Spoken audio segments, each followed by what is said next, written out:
right. All right, it's 5 o'clock. Let's go ahead and get started. Appreciate everybody coming out to our June kickoff city council meeting. Hope y'all made it to last week's, that's right, hot summer night concert. It was a lot of fun. For those of you who missed it, Thursday night, 7 o'clock. We'll call the meeting to order. We have a quorum, and we'll declare it open. This time, I'd like to ask Councilmember Sandra Melton if she'll lead us in the pledge and invocation, please. Please rise. Join me in the pledge. I pledge allegiance to the flag of the United States of America and to the republic for which it stands, one nation, under God, indivisible, with liberty and justice for all. You'll bow your heads and join me in prayer, please. Lord, I just thank you for the opportunity we have to be here today to do the work of the city. Lord, I just pray that you will give us the wisdom and knowledge to make the appropriate decisions for the citizens here in Sherman. I praise you and I thank you for getting us through difficult times. I ask you to watch over our first responders, bless them and their families as they continue to keep our community safe. Thank you for the wonderful things you've done for us. I pray these things in Jesus' name. Amen. Amen. Thank you. All right, Council, we have a couple of sets of minutes to approve this evening. The minutes from the called budget planning meeting of April 23rd, 2021, and regular city council meeting of May 17th, 2021. Everybody have a chance to review these? So moved. Second. Okay, motion second. All in favor? Aye. Any opposed? Motion carries. Thank you. All right, we are to citizens' comments. Does anyone here have any comments related to any item on the agenda this evening? Okay, if not, we'll move on to the consent agenda. These items are considered, what? I think we have.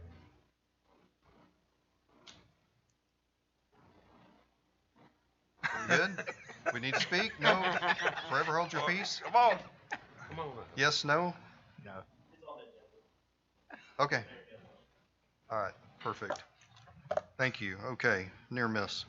These items are considered to be routine and will be enacted in one motion without discussion unless a council member or citizen requests a specific item to be discussed and voted on separately. The consent agenda includes E4, E5, F1, G1, G2, G3, G4, G5, G6, G7, G8, G9, G10, G11, and G12.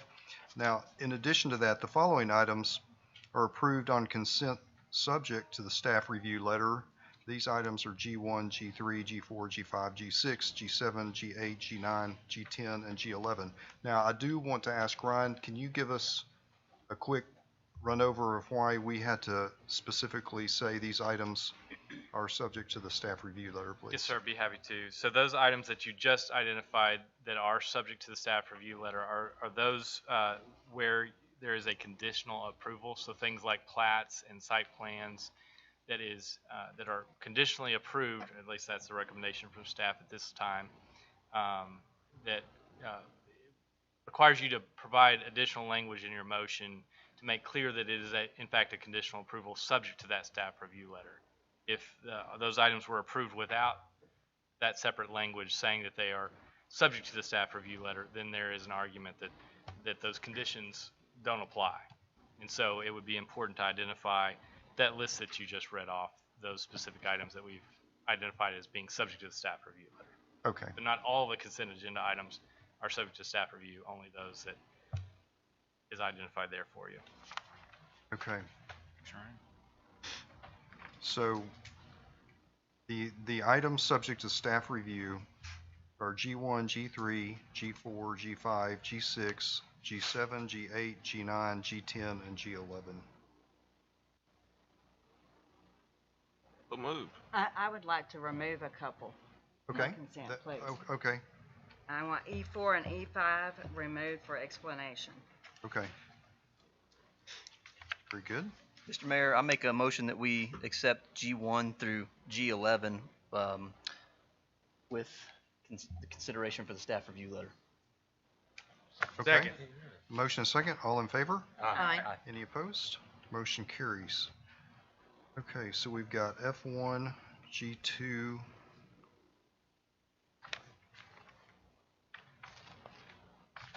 The rest of them, the balance of the consent without E4 and E5. Right. So F1 through Make a motion to accept the others without. Okay. Second. Motion and second. All in favor? Aye. Any opposed? Motion carries. Now, let's talk about E4 and E5. I just want a little explanation on those, please. Okay? Linda. E4 is yours, 6744. about the public information coordinator and delegating city clerk is complying with training requirements of 552012. Yeah, I can help with that one. So 6744 is an ordinance, or excuse me, a resolution that identifies and designates the city clerk as the public information coordinator. No real controversy there. The city clerk is kind of thought of as the public information coordinator anyway, and so it helps with receiving public information requests in an orderly fashion, identifying who's responsible for responding to those requests under the Act within the confines of the Public Information Act. So that's one part of what that resolution is doing. The other part of what that resolution is doing is that the Public Information Act requires public officials to take training on the Public Information Act requirements within 90 days of them taking office. And that's a mandatory requirement from the state in the Public Information Act. The Public Information Act allows the city to designate a person to take that training on behalf of those public officials, should you so elect to do so. Doesn't mean that you don't have to take the training or that you're not required to. It just says that if for some reason you're on day 89 and can't get to the training, that we know that the public information coordinator, in this case the city clerk, has taken the training and has checked that box per state law, which is allowable under that law. And so that's what that is doing in resolution. About that. Then, as the city clerk, as a public information coordinator, that is for all items within the city, including our police and fire? Yeah, so that's right. So that would be the one point of contact for public information requests. Now, operationally, if the city decided to split up the duties from an operational standpoint, the city would be free to do that. This is just kind of dotting the I's and crossing the T's for the Public Information Act, because I don't believe that it has been done before. That's And what I was gonna say, so this is cleanup. It's a cleanup item for that, yes. So FOIA requests and everything will hit the city clerk's office first. Yes, that's essentially what this is doing. Now, again, operationally, it doesn't mean that the city clerk has to be the one to physically respond to those or to take the responsibility for But- doing it, but it falls on the city clerk. Right, because she's there are the- legal time limits, so Exactly. someone needs to know exactly when they came in and That's all exactly right. that. Okay, makes sense to me. And then E5 is a cleanup item as well, that probably originated with Mary's office. Yes, it did. This allows us some flexibility in how we administer our banking services. Brittany Melton is here with Simmons Bank, and she can explain what exactly that agreement will mean to the city. If you want to come up, Brittany. Hi, Brittany. Hey, Brittany. This, like Mary said, this is more of just kind of a technicality. It cleaned up from when we were Landmark Simmons, our internal audit department. They just want a resolution on file that designates the city manager and the assistant city manager, whoever that may be at any point in time, to transact and sign on behalf of the city. Thanks, Brittany. Absolutely. Thank y'all. Thank you. Okay. I have one question about that real fast, and we can move on. Obviously, this is all items that have been previously approved, so this isn't like, it does say all items in the resolution, which would historically mean anything that would need to be signed on for the bank, but it's still got to go through the approval process of council approval. It's something that is required, council approval. Right. This doesn't override anything that's required by charter or law. It's I just assumed as much. for so. their records, really. Okay, then I move to approve E4 and E5 as written. Second. Okay, motion second. All in favor? Aye. Any opposed? Motion carries. Thank you. All right, this time we'll open public hearing. Linda, if you'll read D1 for us, please.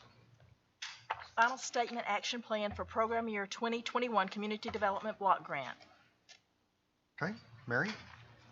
This is our public hearing for our fiscal year 2022 Community Development Block Grant.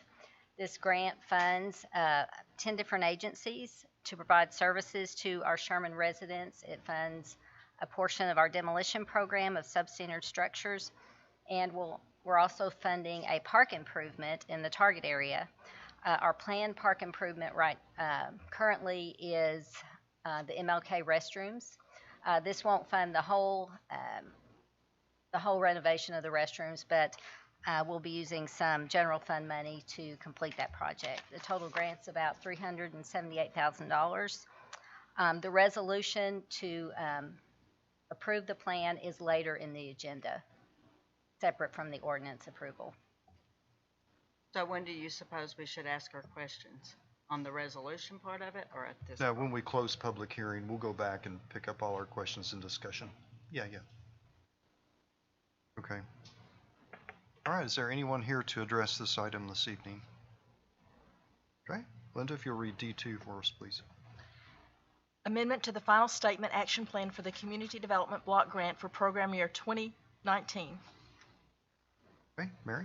Okay, this is similar to the previous item. This is a public hearing for an amendment to what we call our Plan Year 19, which is our fiscal year 20 plan.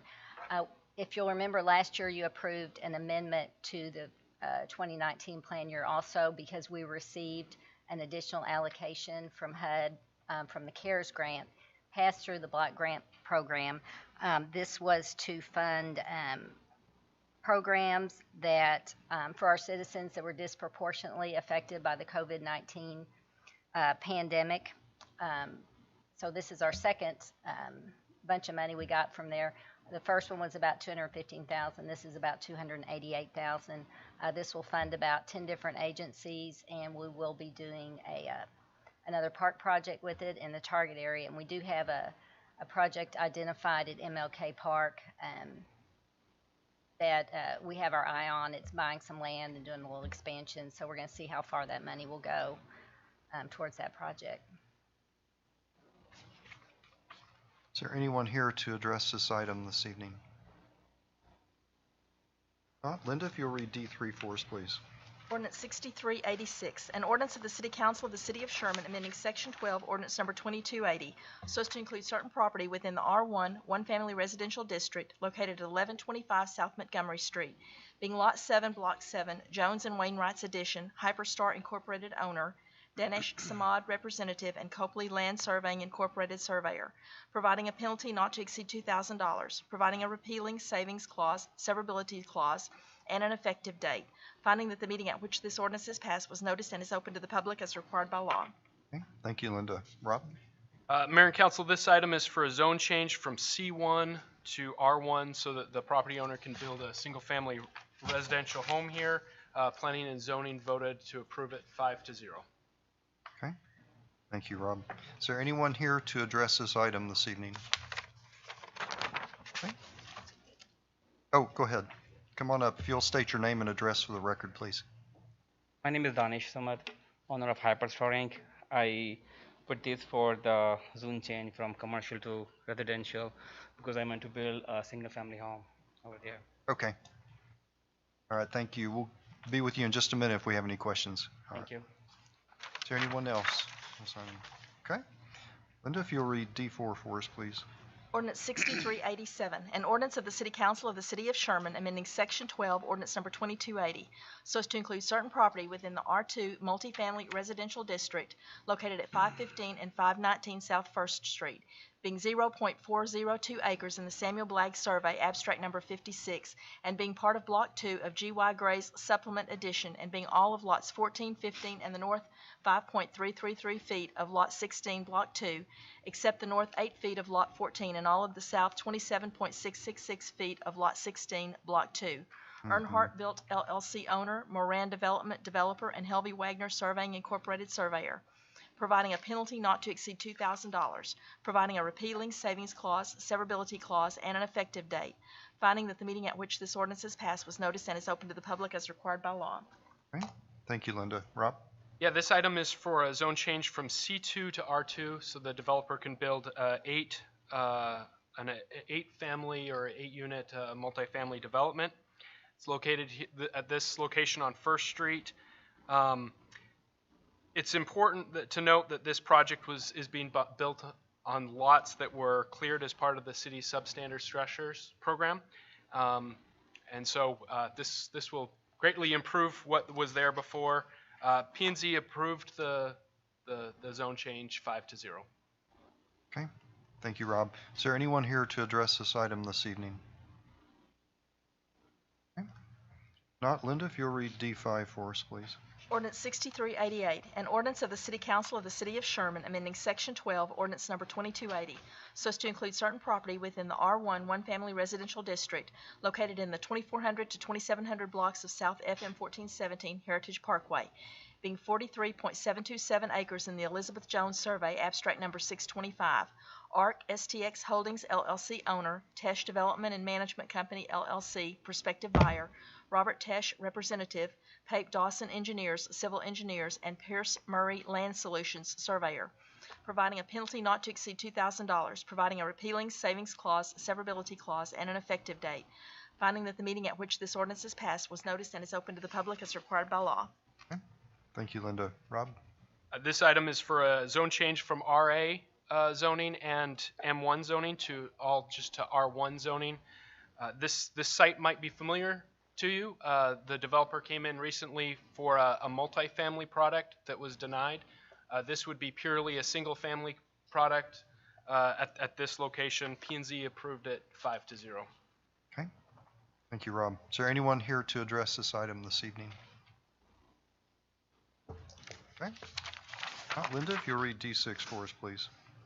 Ordinance 6389, an ordinance of the City Council of the City of Sherman amending Section 8, subsection 5A, Ordinance Number 2280, repealing Ordinance Number 6132 and granting a specific use permit to allow patio homes on lots 12R-1 and 12R-2 of the proposed replat of Lot 12, Block C of the amended plat of Magnolia Village, and lots 1 through 5, Blocks A, lots 1 through 19, Block B, lots 1 through 11, and 13 through 21, Block C, amended plat of Magnolia Village, for a total of 46 patio homes in an R1 one-family residential district at 502 East North Creek Drive, 4706 through 4723 Indio Lane, 400 through 516 Carneras Drive, 4701 through 4733 Dry Creek Road, 400 through 505 Sonoma Court, homes by JLS of Texhoma LLC owner and Helvey Wagner Surveying Incorporated surveyor, providing that this specific use permit shall be granted subject to certain conditions, providing a penalty not to exceed $2,000, finding that the meeting at which this ordinance is passed was noticed and is open to the public as required by law. Okay. Thank you, Linda. Rob? This item is for a specific use permit to expand the Magnolia Village to an additional patio home at the location highlighted there. That's lot 12. They'd like to subdivide that into 2 lots. The current SUP that's for that neighborhood only allows lot 12 and not lot 12R1 and 12R2. So the purpose of this SUP is to repeal the previous ordinance and to create this new one that would apply to all the lots, including the 2 subdivided lots at lot 12. P&Z, hopefully that clarified the purpose of it. P&Z approved the motion 5-0. 0, okay. Thank you, Rob. Is there anyone here to address this item this evening? Yes, sir. You here to answer questions? Are you here to answer questions? You want to come speak about your project? I was just. Come on up. I'm Jason Vasserman, owner of JLS Homes of Texhoma, which is requesting to split the lots. If y'all have got any questions of why we're doing it, or be happy to answer them. All right, thank you. We'll get with you as soon as we close public hearing here. Is there anyone else to speak on this item? Okay. Not Linda, if you'll read D7 for us, please. Ordinance 6390, an ordinance of the City Council of the City of Sherman amending Section 8, subsection 5A, Ordinance Number 2280, repealing Ordinance Number 6323 and granting a specific use permit to allow 38 patio homes on lots 1 through 12, 14 through 26, and 28 through 30, Block 1, and lots 1 through 10, Block 2 of the proposed cottages at Magnolia Village in an R1 one-family residential district in the 500 block of East North Creek Drive. Young Enterprises LP owner and Helvey Wagner Surveying Incorporated surveyor. Providing that this specific use permit shall be granted subject to certain conditions, providing a penalty not to exceed $2,000, finding that the meeting at which this ordinance is passed was noticed and is open to the public as required by law. Okay, thank you, Linda. Rob? Similar to the last item, this is also repealing a previous SUP for patio homes because the developer has replatted or changed their plat. In this situation, there's one less patio home lot, and so this would be updating that to reflect the 38 patio homes that are in this neighborhood. P&Z approved the SUP, repealing the SUP and approving the new one 5-0. Okay, thank you, Rob. Is there anyone here to address this item this evening? Okay. If not, Linda, if you'll read D8 for us, please. Ordinance 6391, an ordinance of the City Council of the City of Sherman amending Section 8, subsection 5A, ordinance number 2280, so as to grant a specific use permit to allow wine tasting and bottling of alcoholic beverages in a C2 General Commercial District, Central Business District at 212 North Walnut Street, being 0.304 acres in the J.B. McInerney Survey, abstract number 763, and being part of lots 7, 8, and 9, Block D, T.J. Shannon Supplement, Everest LLC owner, Mont Taylor applicant, Texas Gift Winery LLC, doing business as Rio to Red Winery, tenant, and Copley Land Surveying, surveyor, providing that this specific use permit shall be granted subject to certain conditions, providing a penalty not to exceed $2,000, finding that the meeting at which this ordinance is passed was noticed and is open to the public as required by law. Thank you, Linda. Rob? This item's for a specific use permit for wine tasting and bottling of alcoholic beverages in a C2 zone. The winery will be in a large open area that's 346 square feet. The production area, the bottling area for wine, would be in the back, the 809 square feet for that portion of the use. P&Z approved the SUP 5-0. Okay, thank you, Rob. Is there anyone here to address this item this evening? Yes, sir. My name is Mont Taylor with Rio to Red Winery. We're seeking the specific use permit to bottle, so I'm here to answer questions. Okay, thank you. Appreciate it, Mont. Is there anyone else? Okay, if not, Linda, if you'll read D9 for us, please. Ordinance 6392, an ordinance of the City Council of the City of Sherman amending Chapter 4 of the Code of Ordinances, Business Regulations, Article 4.14, Alcoholic Beverages, Division 3, Unlawful Consumption, Section 4.14.064, Consumption or Possession in Parks Prohibited, to prohibit the possession and consumption of alcoholic beverages on the premises of a city park, recreational area, or other public open space or facility, providing a repealing clause, a severability clause, and a penalty clause, providing a penalty not to exceed $2,000, finding that the meeting at which this ordinance is passed was noticed and is open to the public as required by law. Okay, thank you, Linda. Robbie? Yes, this ordinance accomplishes a couple of things. It was brought to light or our attention as we began talking about the Celtic Festival this year with Rob Ballou, who's here. Probably, I'm sure he would love to speak about the Celtic Festivals as well. But we started looking at this item because the Celtic Festival is scheduled to be at Pecan Grove West this year. Maybe somewhat conditional on what happens here with this agenda item. But then as we started looking at it and visited with our city attorney, he suggested that there were certain elements of our ordinances relating to how we prohibit alcohol on different premises that may be unenforceable. So this agenda item and ordinance also cleans that up and makes our ordinance more enforceable. So those two items were the things that caused us to bring this forward. And again, I'm sure Rob would be glad to speak about the Celtic Festival either now or when public hearing is closed. Okay. All right. Well, you're welcome to come speak, Rob. Okay, we'll get to questions in a minute. Is there anyone else to speak on this item this evening? Okay. If not, we'll close public hearing and consider the adoption of ordinances. Council, questions, comments, discussions, lot to discuss here.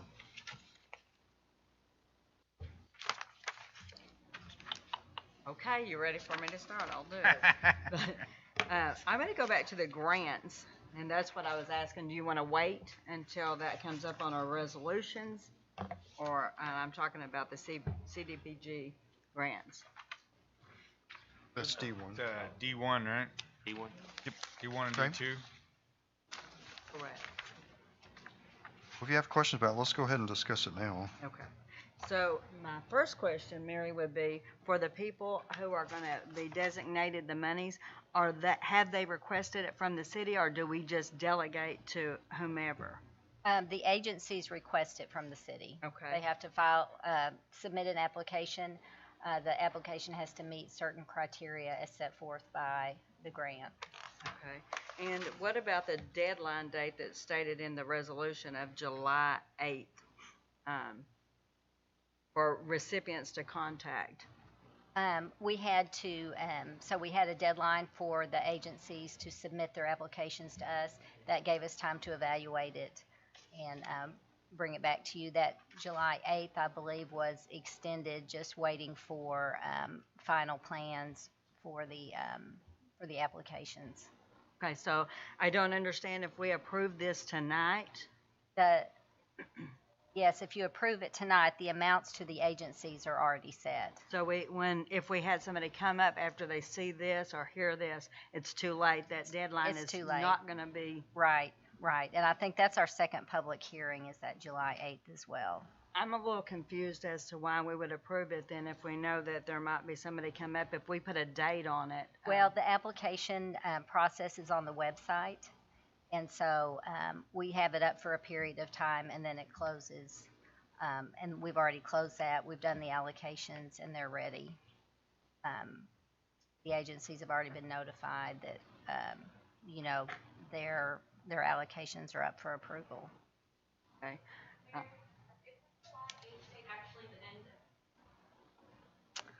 I believe it is. They do. Okay. So that is the end of the public comment. I don't know how the rest of you feel, but I just think that it's crazy to go ahead and vote to accept something and have a date out there so people would. But they can't approve because the application process is closed. They can comment on the plan, but HUD requires us for you to approve it. Then we have the public comment on it. Then we close that, and then they have us report the comments. So it's really not saying there's money here for you to come No. get it. This is saying you can comment about how you feel about how it was accepted or designated. That's right. At that And time. HUD wants to know our comments. Okay. But this is their process that they've set forth, and it is a little different. I understand that. Yes. Yeah. So So Mary, for organizations in the future that may Thank want to participate, what's the normal deadline for them to apply? I'm sure we do it the same every year. So is it June? it's roughly the same. We did extend it a little bit this year because we did have some agencies that contacted us about right when our deadline was, and we actually left it open another week or two for them. I think we closed it about a month ago. But if they'll contact our office, the finance office, at any time during the year, we can give them a timetable. They can watch the website because all the applications are online. Everything is online. And they can, and we'll keep them updated. We can email them when it's posted online. The grant is, we do get a lot of applications we can't fund because there are a lot of restrictions on the money. And so that's one thing that an agency would need to know before they applied. I have a question about one of them that's on this list. It's the biggest amount was giving to, I apologize, Texoma Family Shelter $40,000, and public service, $55,000. What are those? I've never even heard of them. Okay, Texoma Family Shelter is the shelter in Denison. It is the only shelter in Grayson County that takes these families in. One of the qualifications for us to give them that money is they have to show that the person was a resident of That's what I was getting at. Sherman at one time. Now, they're homeless right now, but they were Sherman residents, and they do have to document that. And that's how we would be able to find out is they're homeless and that they would have something tied. They have to Sherman. something. Okay. And Councilman Melton, that's, they changed their name, but that's the Grayson County Shelter. Thank you. Okay. Oh, 'Cause thank I you, was like, Terrence. Yeah. okay. And what was the other one? I'm sorry. Half down Texoma Family Shelter, and that was it. And then there's public service. Now, that's the total public service, and that's a total of all the agencies added together, such as Grand Central Station, Children's Okay. Advocacy. So that's just a total line. Very good. All right. I appreciate you taking the time to explain that. Okay, thank you for that. That was interesting. All right. Any other discussion we need to have before we? I guess I have kind of more of a general Okay. question. In several of these site plans or whatever, anyways, when we talk about how much green, open space is required, like on the one out on 1417, looks like required was about 4.4. They do show more, but how do we determine, and I guess the question is, can a detention, Yes, that was my question. Are you referring to, can it be 14, designated as open space? well, no, to answer your question in short, a detention facility wouldn't be counted as open space unless it had a pond feature, trails around it. It was So usable. that leads to my question, where we talk about, I think it's Magnolia, or what's the other one that? There's Magnolia Village is on the south side of North Creek. Cottages of Magnolia Village Okay, is on the north side. So it's designated open space, is a detention pond, but it has a fountain in it and some other amenities that make it. But both of those patio home SUPs were done before the updates that we just recently adopted, and so they were under that 50 household threshold, and so they weren't technically required to provide open space. Okay, so I guess then my ultimate question is, if 4.4 acres is required, I only see 1.1 acre, and then we're going to say that part of the 7.3 detention pond is open space? Well, we just weren't counting open space towards these two developments Because it was prior. because it was prior to the recent changes. Anything under 50 units did not Single require family, open I don't know that this is, He's talking about the 1417 development. What agenda item? well, it's D5, D5. 6388. Yeah, I that's wondered more if of it a was- general question, but I mean, we have 7.3 acre detention pond, and and only, in the way I look at it, only 1.1 acres of actual usable green space, open space. So what is the determination there? Well, in this situation, at least for this situation of the zone change, we're not looking at open space at this point, because they're not requesting patio homes at this point. There is an application to P&Z for them to request patio homes, but at this time they're not requesting patio homes. They're just requesting the zone change. The single family zone. Understand? Okay. And again, it's not that I necessarily have a problem with this, I just was wanting a little clarification that, I think because typically your detention areas are not, The Usually green they're not space. big enough to they're not. Yeah, they're not so- have a trail unsightly, around or. they're- So open space needs to be usable by the public. So you couldn't take a creek and say, oh, you can use that if it's at a, 1-to-1 slope and has erosive problems. But if it's a creek that's, wide open and there's a trail along it, then that's something that would be considered open space. And we've dealt with that on several developments and talking about how they can make that work. And there's some areas where we look at it and say, no, that doesn't count. And I guess I answered my own question, but the cottages of Magnolia Village does not have any green space that I can see, but that was prior to requirements. That's correct. My last final question. Ordinance 6392 is, we keep talking about the Celtic celebration, that's what brought this up. So I guess my question is, so if it's a city event, then, and we're having alcohol at that event, that's gonna, If there's an SUP, is it a SUP exception? Well, it's not technically an SUP, it's just a permit. So, any program, city sponsored or not, would need to come to our office to ask, hey, here's what we're planning, is this okay? If it's on city property, right?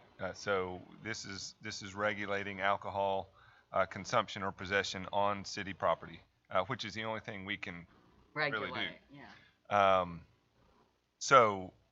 This one came up because it is kind of we sponsor it, or we support it for sure. Rob Ballou is the Celtic chieftain, and has been working on this, but that's an important part of this celebration and festival, and so I believe I believe it's important for us to consider this, not only for his sake but also for going forward. But talk a little bit, Rob, if you would, about Sure. As many of you know, we've been hosting the Celtic Festival here in Sherman now for technically 5 years, but we had to cancel last year, of course, because of COVID. This year brought about a few changes, one of which was moving it to September of this year, simply because in March, when we normally hold it, things were still a little shaky. So we've moved it to September. We also decided to change venues this year. We've had discussions with city management, and one of our concerns we addressed with city manager, and we feel like everything's going to work out with parking, because ours is a come and go as you want event. It's not everybody shows up at the same time, everybody leaves at the same time. But as city manager mentioned, alcohol is traditionally served at pretty much any Celtic festival event or Celtic event you go to. I personally am not a big drinker at all, but I can tell you that as the director of the Sherman Celtic Festival, I have several staff members. I say staff members, we're all volunteers, but I have several individuals who I work with at Sherman Police Department who do help out in very important roles, including security for the festival. And our festival is usually pretty well attended by Sherman Police personnel. And I'm happy to report that we've never had any major issue regarding alcohol or consumption or abuse at the festival, and that's largely in part due to the fact that everybody who works with me knows that we're not going to tolerate that. And Robert and Sherry Little, the owners of the Old Iron Post, they handle all of the alcohol sales and service for our event, and so they have a staff that's all trained. They've been doing it now for 3 years. This will be the 4th year since, again, last year was canceled. And so everybody knows to keep an eye out for anybody who may have been overserved or whatever. And really all we're hoping to do is to get this ordinance amended. Number one, as city attorney pointed out, it'll actually enable us as police to enforce the ordinances in city parks and public spaces even better. But also, it still requires approval from the city manager's office in order for anyone to serve alcohol in the city park. So it would still be, at the discretion of the city manager. And so it's not just hey, let's open up the parks and have a party. It would actually be, I know on our end it'll be very well supervised and managed, and I know on the city's end it'll be the same. So right now, as it stands, if someone was drinking in the city park without passing this, you guys can't do anything? Well, So yes, we can. And in all fairness, it's been 13 years since I've been in patrol. I'm a detective, so it's been a while since I've been on the street. I don't even know how to turn on a ticket writer. So last time I wrote a ticket was by hand. But yes, I mean, there are obviously laws we can enforce that would deal with that. But I think one thing I do believe that it does is it opens up maybe a possibility for some other events that are city sponsored or promoted, similar to what we have downtown with the wine walk and all that. It maybe opens up some options there, and could possibly develop into some fun and good revenue for the city. So it's a permitting issue, so we can basically limit vendors during events instead of everybody just showing up with a BYOB type situation. Yeah, we want there to be a centralized way to track, particularly for events and events on city property that might want to involve alcohol. Now, not to be lost in this is TABC really is the agency that governs and dictates these rules, and so this doesn't do away with their authority or the requirement under law to still get a TABC license and permit for any public event like this that would be serving alcohol. This just adds clarity on our part. I mean, we had things in there about us regulating alcohol at school events on property that's not even our property, which is not enforceable. We can't do. So this was really to clean up what was on the books for ours, and then also as it relates to this festival, to give Rob an answer for, is he going to be able to have the festival here at a city park or not? So, Robbie, I do have a question, for a clerical question.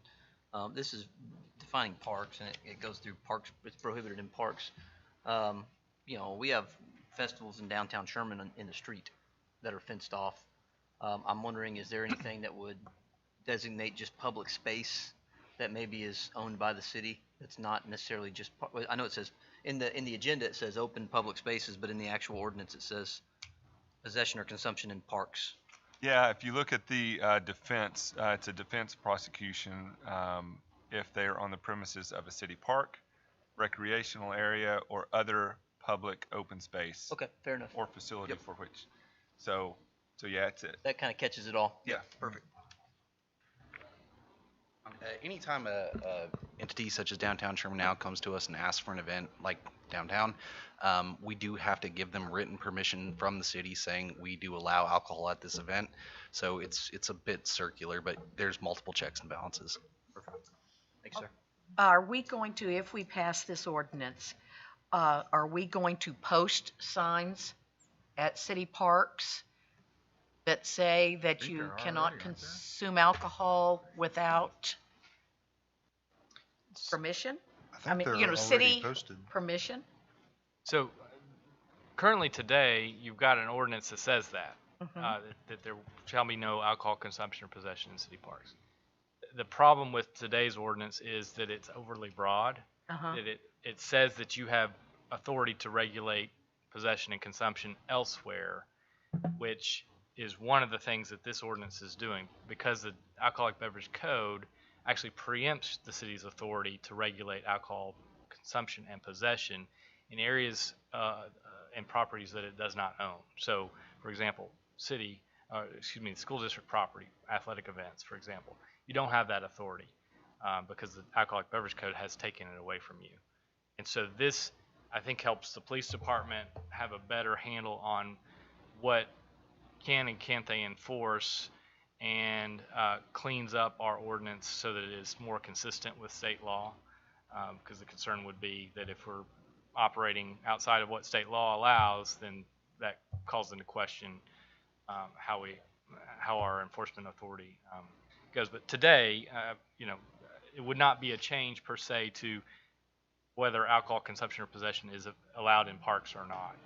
It just is clarifying that your authority is more narrow than that. It also provides for some exceptions like what we're talking about here with special events, where the city manager's office has agreed that alcohol would be okay in those specific special events that are approved by the city manager's office. I'm concerned that our residents, especially, and I have only seen one time at Hot Summer Nights where it really kind of got out of control, and we all know that's not going to happen again. But I do know that there was alcohol at last Hot Summer Nights, and they had their beer and were just fine, But I'm just wondering, So to a couple of points here, Mayor and Council. Essentially, like our city attorney mentioned, it doesn't necessarily change the spirit of what our ordinance currently is. Okay. So we talked at a council meeting not long ago of even basketball games in a city park that can make an environment to where maybe you don't want your kids around that basketball game, right? Yeah. Same thing. We don't want that to be consistent in our parks. So all it's doing is allowing an avenue for a permitting situation that the city manager is able to oversee.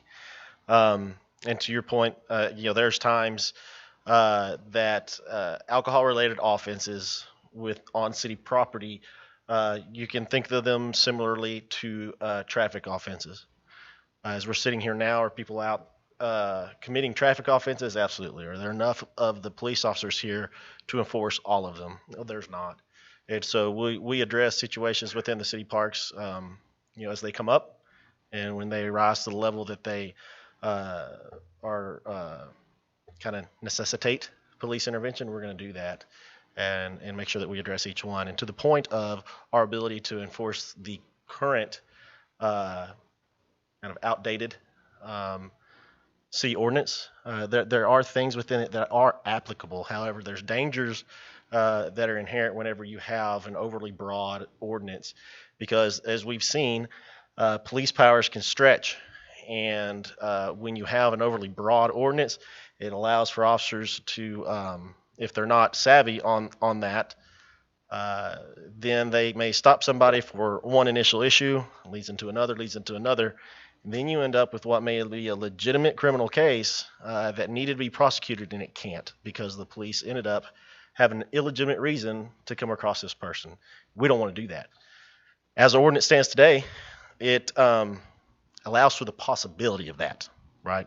We don't want to put our officers or our citizens in that situation. So it pretty much, again, we'll clean it up, but keep the standard the same, just allowing for a permitting issue on the city manager's behalf. So as far as signs, the standard's still the same. And so unless an exception permitted. I always worry that we don't have, and I don't know about the neighborhood parks, whether we need it, but I just feel like in all fairness to our citizens that, we need to be, very much in front of it and say, hey, this is what the rules are. And then if they break them, that's one thing. And I know that our police are not, hunting around, for it necessarily. But I think just out of fairness that we need to let them be aware of this. And yes, I understand this is cleaning it up so we don't violate things that we're not allowed to do. But in doing this, I think it's an opportunity for us to make sure we clarify when and where it's allowed to be done. Right. And to that point, the only time will be when the city manager would allow. So, but to your issue, when or where the rules of the park posted, I think that's something that, I would defer to Teresa and her staff on. But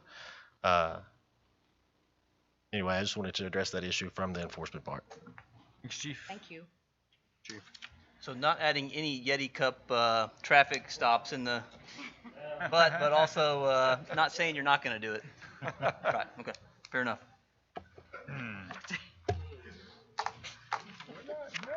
Yeah. Okay. All right. Mr. Mayor, I move to approve all as written. Okay, motion and second. All in favor? Aye. Any opposed? They are approved. Thank you, council. All right, Linda, if you'll read E1 for us, please. Resolution 6741, a resolution of the City Council of the City of Sherman authorizing publication of the proposed final statement action plan for the Community Development Block Grant for program year 2021, authorizing submission of the block grant application, authorizing execution of certifications of compliance in connection with the administration and conduct of the Community Development Program for program year 2021, Finding that the meeting at which this resolution is passed is open to the public as required by law. Okay, thank you, Linda. Mary? Yes, since the block grant action plan is by resolution, not by ordinance, we have a separate agenda item to approve the block grant action plan. Okay. All right, council, any questions, discussion on this item? Move to approve. Okay, Second. motion and second. All in favor? Aye. Any opposed? Resolution is approved. Thank you. All right, Linda, if You you'll did, read. and then I did. You what? And to ask who's second. Linda's just clarifying. Okay. We're clarifying. I'm sorry. Resolution 742, a resolution of the City Council of the City of Sherman authorizing publication of the proposed amendment to the final statement action plan for the Community Development Block Grant for program year 2019, authorizing submission of the block grant application, authorizing execution of certifications of compliance in connection with the administration and conduct of the Community Development Program for program year 2019. Finding that the meeting at which this resolution is passed is open to the public as required by law. Thank you, Linda. Mary? Yes, this is again for the block grant program, but this agenda item is to approve the additional CARES Act funding for Plan Year 19. Okay. Thank you, Mary. Council? Move to approve resolution 6742. Second. Motion is a couple of seconds. All in favor? Aye. Any opposed? Motion carries. Thank you. Linda, if you'll read E3 for us, please.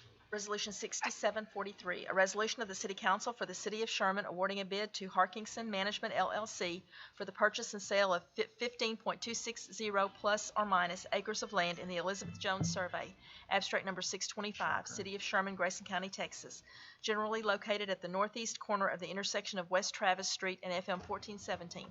Authorizing execution of necessary transaction documents related thereto, finding that the meeting at which this resolution is passed is open to the public as required by law. Thank you, Linda. Robbie? So this is the action that gives the city manager the authority to sign whatever documents are going to be necessary to transact this sale of this land. We're still working with Ryan and our attorneys, their attorneys, to get the contracts and the documents kind of cleaned up. But this would allow us to do this without having again to come back after the documents are signed. So we received one bid for this property in the amount of $3.655 and some change million, and this property would just be conveyed by warranty deed, either special or special warranty deed or some other way to convey that. But we're glad to be selling this property and put this money to use for other general fund project purposes. So we're glad to get a bid, and the bid was more than the minimum that we set on the property. So we are thankful to be selling this and put that money to use. I have a question. I noticed that it says it's just a draft, but on the commercial contract on number 22E, it has a statement, and I don't know with it being draft, it also has a statement on there that says that the buyer may assign this contract to a related party.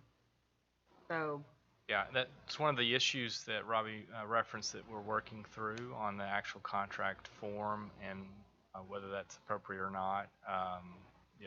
We just provided the contract form, I think, on Thursday, and so we're still working through those types of issues, and there are a number of them in the proposed contract that's coming from the buyer. It's not a contract that we prepared, but we're reviewing that, and we'll work with Robbie's office should you also elect to give him the authorization to finalize those contract documents. Of course, if you want to have those contract documents brought back before you, once they're completed and finalized, you have that option as well. I personally would like to see it completed and finalized before I approve it.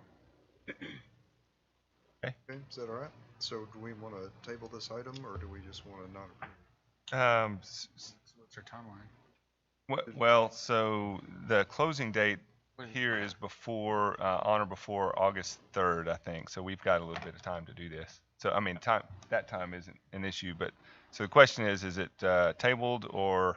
I would say to table it. If you want to see the final contract documents completed, finalized, Motion your to- review, you can table.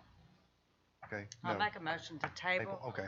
resolution number Okay. 6743. Second. Okay, motion and second. All in favor of tabling this item? Aye. Any opposed? The item is tabled. Thank you, council.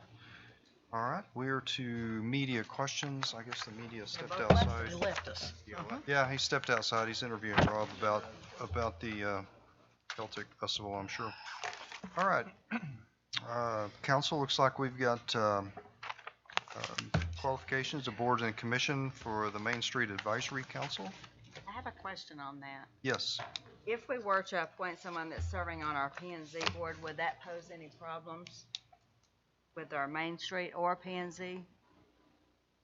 I'd have to look at the specific bylaws on that and the regulations that pertain to those two bodies.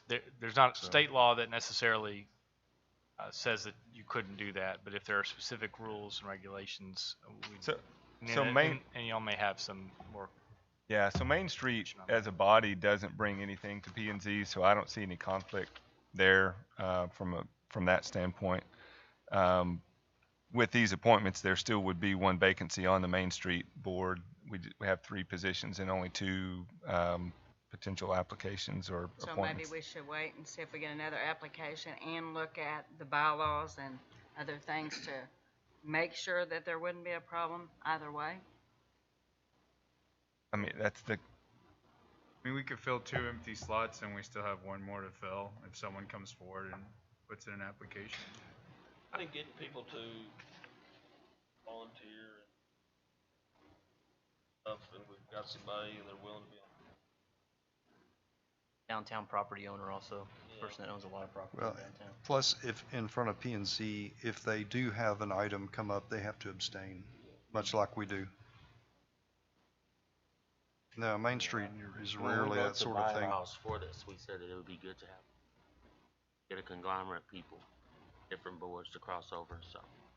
We had 3 applicants. And that's a working board, and apparently not everyone's just jumping up and down to serve on it. So. Any board these days. Yeah. Right. We have to have somebody from Howe to serve our Sherman Public Library Board. Okay, council. Well, Just wondering if I'd people make a even know motion we have. to approve, to reappoint David Gunn. on one. Yeah, No, that's reappoint right. David Gunn. And, I'm looking at the housing authority. Oh, Oh, I'll make a motion to reappoint David Gunn and then to also appoint David Downtain. Downtain. okay. Second. Got a motion second. All in favor? Aye. Any opposed? Motion carries. Thank you. All right, we are to council comments. I believe I started with Sandra last time, so I'll start with you, Josh. Mr. Mayor, I have no comments. Okay? Only comment I have is I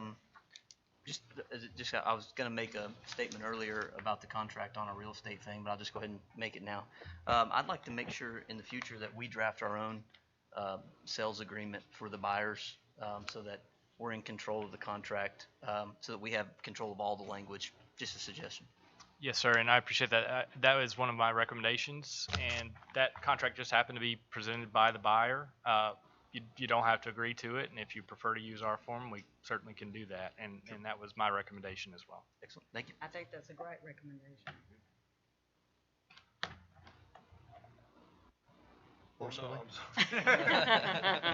You're good? Nothing at this point, Mr. Mayor. Okay. I wanted to say I thoroughly enjoyed our first hot summer night.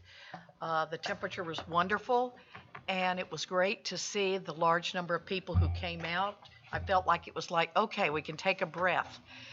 We're now getting back to normal, because last summer's hot summer nights wasn't quite normal.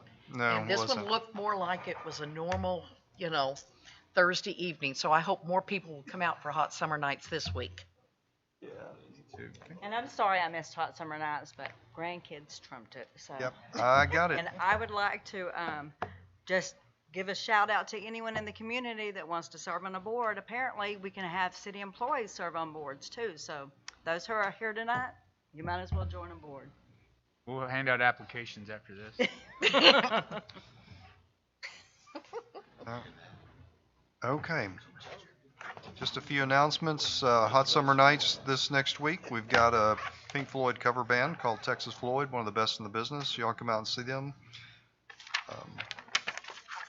Next announcement, Sherman Parks and Rec has a father-son cookout coming up. Herman Baker Park on Friday, June 18th. Registration is still open, so get your tent and sleeping bags and make plans to attend this fun event.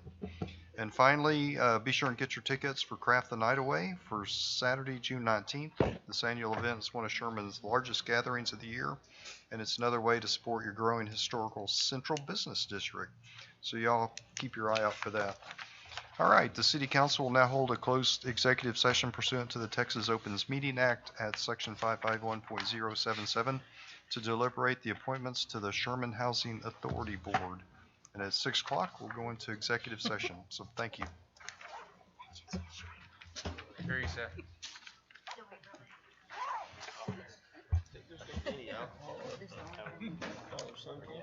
There might be. We can now. Just want to call one of y'all's attention to the number of people who are using it.